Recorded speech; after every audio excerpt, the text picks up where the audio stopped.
What we're finding is that the research and all of the field experience is bearing that out as well, that we're able to see that these early emergent literacy skills are really translating into all different areas, not only the family's lives, but also the individual child's life, in school, even working with their playmates on the playground. They're able to work through difficulties much better if they've been engaged in this collaborative reading process. Emergent literacy is a term used to explain a child's knowledge of reading and writing skills before they learn how to read and write words. Through the support of parents, caregivers, and educators, a child can successfully progress from emergent to conventional reading. On today's Sound Living, how preschool-aged children benefit from being exposed to reading. Sound Living is a weekly public affairs program produced by Research and Extension at Kansas State University. I'm Jeff Wichman. K-State Research and Extension Child Development Specialist Bradford Wiles thinks emergent literacy is critical in early education. Bradford, first off, just welcome to Kansas State University. You are new to the campus, and essentially for our listeners, you are the new Chuck Smith. That's correct, yeah, and it's great to be here. I've already painted my office purple, and I love being a Wildcat. And you are going to be focusing on child development at K-State. Yes, I'm the new assistant professor and extension specialist in early child development at Kansas State.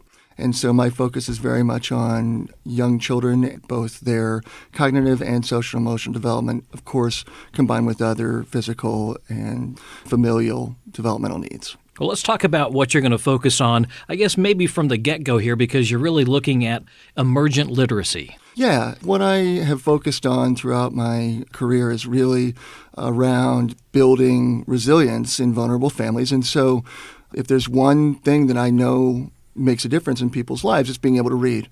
We know that with young kids, they start learning to read long before they can ever form the words or say any sentences or anything like that. So that period of time is called emergent literacy, and it's really about recognizing the letters, the words, the sounds that go along with it. And so what we know is that that period of time is very critical. So what I try to do is help families leverage that time to make it as fruitful for both the parents and the kids as it can possibly be. So while they're learning to read, they're also being a family. They're being together, they're spending time together, and they're doing something very fun and productive. And I try to make sure that both the child and the parents are having a good time while they do it. So you're looking at getting these kids off to a good start at a really young age. Absolutely. My motto is catch them when they're young. And what we're finding is that the research and all of the field experience is bearing that out as well, that we're able to see that these early emergent literacy skills are really translating into all different areas, not only the family's lives, but also the individual child's life, in school, even working with their playmates on the playground. They're able to work through difficulties much better if they've been engaged in this collaborative reading process. How early does this start then? My research is really focused on 3 to 5-year-olds, and I would encourage anyone with young children, even as young as I have a 4-month-old daughter, and I read to her. And it is amazing that she picks up some of the things that are going on. I mean, if nothing else, they understand what a book is. They might not know what's going on in it or anything like that, but they know that there's this object that comes to them and Dad starts reading and uses different voices and engages them. And that sets the stage for later development. But my particular efforts are on 3 to 5-year-olds, really at that point where they're starting to get what words and sentences mean and how books tell a story. Does it really matter in terms of what the book is? Not at all. Not at all. In fact, the book that I used to do my work was called Silly Sally, and it was about as silly as it gets. What I always tell parents when I work with them is that they know more about anything in that book than their child does. And it was really powerful for them to understand how much they actually know. So if there's a picture of a tree in the book, hey, they know about trees. They know trees have leaves. They know there are different kinds of trees. They know that trees generally will shed their leaves in the fall and then will have new leaves in the spring. And, 3 to 5-year-olds don't quite understand that for the most part, and they might not understand how trees get water through their root systems. And so, it's really eye-opening for parents to recognize how much they know and how much they can tell their kids. And so It's really not about any particular content of the book. It's really about the process of learning together and teaching and learning together. And taking that time to sit down and read every night is what we did with our kids. Yes, and I that is certainly the model for doing so. And the reason that I'm here doing what I do is because my parents also did the same thing. And it was a really powerful experience for me. And we don't call it me search for nothing. I understand that there are families that are very busy that have a really hard time being able to schedule that. And so what we found is that we can try to make sure that they recognize that they don't have to complete the entire book, that they can try to read just a few pages with their child and just make sure that it's engaging and fun, and then say, okay, well, we'll pick this up the next time.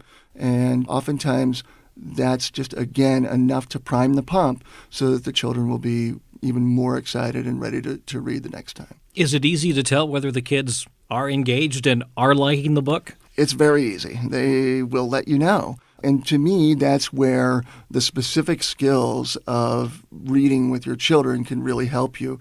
When I was a child, my dad read to me, and I sat in his lap or across from him sometimes, and he had a book, and he would read to me.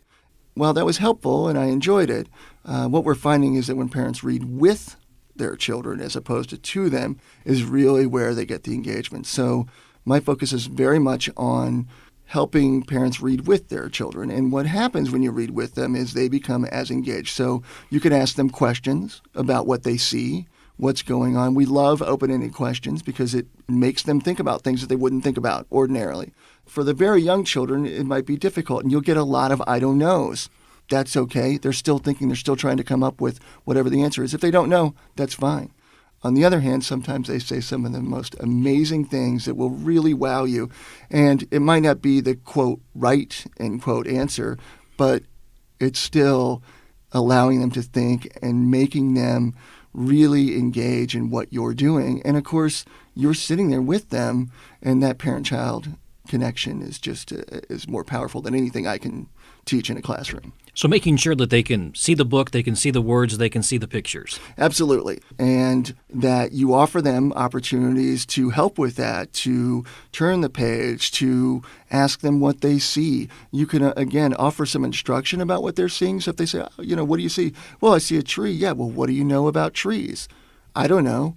Well, here's what I know about trees. And you can go on and tell them. Or you can act out being a tree. Now, we're on the radio, so it's going to be a little odd, but, you can stand there with your arms as branches, and you can shake your fingers like they're leaves and explain that the leaves will shake in the wind. And these things, all these things are engaging to children. And along with that, there's something that has always struck me whenever I've worked with families, and that is that some parents get really turned off by reading the exact same book over and over and over again. And of course, we're adults. We read the book, we get the content, we understand the story, the continuity. It all makes sense to us. And so after we read it a few times, it's just the same book. But for kids, it's new every time. Particularly for 3 to 5-year-olds, they don't quite comprehend the continuity of the story all the way through. So they're picking up on different parts and different ways that it fits in. And eventually they'll get the entire story. But just try to remember that every time you pick up a book and read it, no matter how many times your daughter or son has heard it and you've read it, it's brand new to them. There are some things that are familiar, but what we're finding is that sets the stage for the new and different things that they learn as they go through. So try to clamp down and remember that as many times as you've read Silly Sally, and I can recite Silly Sally, it's brand new for them in different ways. Yeah, I always had a Bert and Ernie book that I had to read. There was a page there where it said, "Yikes, a tiger." And the kids loved it. They just, "Ooh, a tiger. Oh, yeah." There you go. And but that was one book that they would always pick out. Didn't matter how many other books we read that night. That was kind of the ending book, was Bert and Ernie. So you do remember those books. And it also goes to show you that you don't have to go out and buy a whole lot of books or go to the library and check out a whole lot of books. These kids will like that same book for quite a while. Absolutely. You're dead on. And the way that you said, "Yikes, a tiger," that's exactly it. So you were talking earlier about engagement, about making sure the child's engaged. There is nothing more powerful than your voice, your tone, your pitch. So if I said, "Yikes, a tiger," that's not going to get my child engaged or your child engaged or any other adult for that matter engaged. But if I said, yikes, a tiger, then there they are. They see it, they feel it, they understand that you're excited. And we all know that adults are consistently modeling for children. All you ever need to do is say a bad word in front of a child, and you know that you've modeled some behavior there. What can we do as parents to measure, I guess, what the children not necessarily are learning, but what they're maybe comprehending? Yeah, sure. That's a great question. The way that we do it is through what we call assistance questions and assessment questions. So you want to assess. And really, the best way to find out is to ask. And so you can say, well, what do you think about this? Or a close-ended question like, do you know what a tulip is?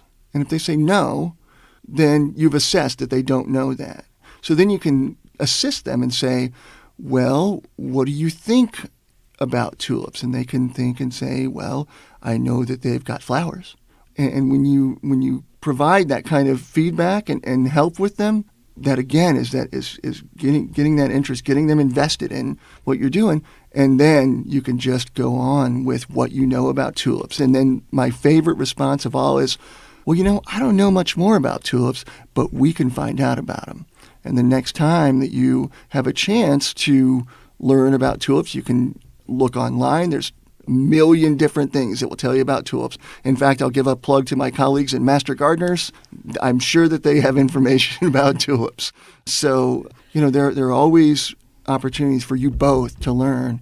And again, that family connection, learning together, is just incredibly powerful for family development and especially early child development. And you'll also find out, I imagine, as you're just going around town in the supermarket, at the grocery store, wherever, they'll start pointing to things, saying words, and you'll know that they're catching on. Absolutely. And one of the things that I really hope and that I found is that these things spill over into other areas. So you start out reading and you start out asking open-ended questions and offering instruction and explaining, and then you're out somewhere and you're not reading at all, the books at home, but all of a sudden they start to recognize those things that they've seen in those books. And that's really very powerful. So let's say you were reading a book that had a garden in it and you go to the store and all of a sudden there's a zucchini. Well, you'll be amazed because all of a sudden your 4-year-old will say, look, a zucchini. They clearly cannot read zucchini on the sign, but yet they know what that is. And so, it's a way of building essentially their reference library within their own minds. And you were talking about naming things. That's a great period of time. It's where their vocabulary jumps from a few hundred words to thousands. And without getting too technical, we call that the nominal phase because they're naming things. And so that's where the more exposure they've had through books and other opportunities, the more they can name things, the more they understand. And so it really, again, that emergent literacy sets the stage for those later developments. And you are going to be putting together some lesson plans that extension agents will be able to use in probably the coming year? Yeah, that's exactly right. So the way our organization works in the School of Family Studies and Human Services, we have what are called family and consumer science lessons. They really take more academic, research-based, ivory tower stuff and condense it to a very usable, applicable lesson for families to use. So let me say, I've had to do it, and reading the academic documents is not exactly the most fun thing in the world. But what we try to do is stay awake and read those things and then bring them together and make something that people can use here in Kansas that is not only very sound in research-based, but uses the strengths of the existing family already. We call that a strengths-based approach. But, for years, we've been focusing so much on what families don't have. And I take a very opposite view of it. I think that every family has strengths, and we can use those to help them exactly where they need it. That's K-State Research and Extension Child Development Specialist Bradford Wiles. More information on issues affecting young children is available at county and district extension offices and on the extension website www.ksre.ksu.edu.